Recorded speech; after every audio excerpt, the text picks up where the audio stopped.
Hello viewers, welcome to our secret show. আমি আছি অর্পিতা ইসলাম এবং আমাদের সাথে কে আছে জানেন? আমাদের সাথে আছে আপনাদের সবার পরিচিত এবং পছন্দের ব্যক্তি সাফা মারুয়া আপু। কেমন আছেন? আসসালামু আলাইকুম। ওয়ালাইকুম সালাম। আলহামদুলিল্লাহ অনেক ভালো আছি। আপনি কাজ কি করছেন এখন? কাজ এখন করছি হচ্ছে যেহেতু সিনেমাতে এন্ট্রি করেছি, সবাই জানে দরদ সিনেমা দিয়েই আমার এন্ট্রি।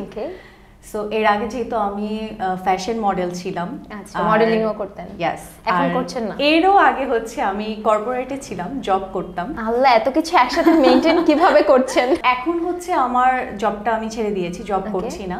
কজ হচ্ছে সিনেমাতে কাজ করার জন্য আমাকে হচ্ছে অনেক ধরনের লাইক অ্যাক্টিং, ড্যান্সিং এগুলো শিখতে হচ্ছে। সো এগুলো একটা টাইমের ব্যাপার বা ফিটনেস মেইনটেইন সবকিছু মিলিয়ে। সো এখানে এখন টাইমটা বেশি দেওয়া হচ্ছে, যেহেতু সামনে আরো কাজ করার, ভালো কাজ করার ইচ্ছা আছে। ভালো কাজ করতে হলে নিজেকে ওইভাবে প্রস্তুত করতে হবে।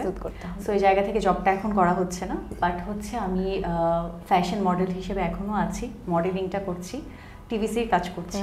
আপনার আজকের এই সাফল্যের পেছনে সবচাইতে বড় সিক্রেট কি যে এখন কেউ জানে না? সবচাইতে আগে বলবো যে থ্যাংক আল্লাহ। আল্লাহর রহমতে আমি এইটুকু আসতে পেরেছি। যদি ম্যাক্সিমাম অবশ্যই হচ্ছে এই সাকসেসের পিছনে অনেক মানুষের হেল্প আছে, যারা আমাকে হেল্প করেছে স্টেপ বাই স্টেপ। দেখা যায় এক একটা সিচুয়েশনে এক এক মানুষ আমাকে হেল্প করেছে বা সাপোর্ট করেছে, মেন্টালিও সাপোর্ট করেছে অনেকে। সো ওইটা তো আছেই, ওইটা বলতে গেলে অনেক সেক্টর অনেক মানুষ আছে। যেমন কাজের ক্ষেত্রে কি কি কুপ্রস্তাব পেয়েছেন? আচ্ছা, কুপ্রস্তাব।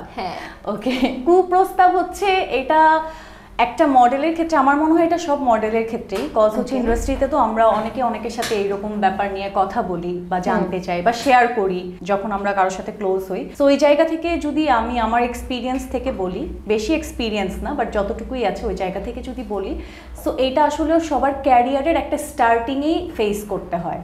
আচ্ছা, মানে এই যে আপনি যেটা একটা ফেস ভ্যালু চলে আসার পর আর এগুলো তো ওই জায়গাটা হচ্ছে ক্যারিয়ারের স্টার্টিং এ যখন আমরা একদম নিউ থাকি, আমাদের কোনো নলেজ থাকে না বা হচ্ছে একটা ক্লায়েন্ট ডিল বা এখন আর কেউ আপনাদের খারাপ কিছু বলে না। একটা টাইমে যখন আমরা নিজেদেরকে ওইভাবে মেইনটেইন করে স্ট্রিক্টলি বা অ্যাজ এ প্রফেশনের জায়গা থেকে, যে যেহেতু আমি জব করে আসছি, সো আমি আমার জবটাতে যেভাবে মেনটেন করতাম যে আমার একটা অফিস, আমার একটা টার্গেট বা এটা আমার একটা জব, এখান থেকে আমি মান্থলি একটা স্যালারি নিচ্ছি, সো আমাকে ওরকম এফোর্ট দিতে হবে।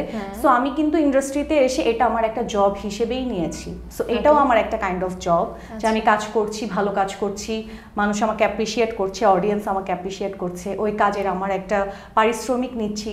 সো ওই জায়গা থেকে আমি প্রথম দিক থেকে অনেকে গিভ অ্যান্ড টেকের অফার করতে, এখন করছেন না? এখন কেউই করছে না। অনেক বড় প্রজেক্টে করে না?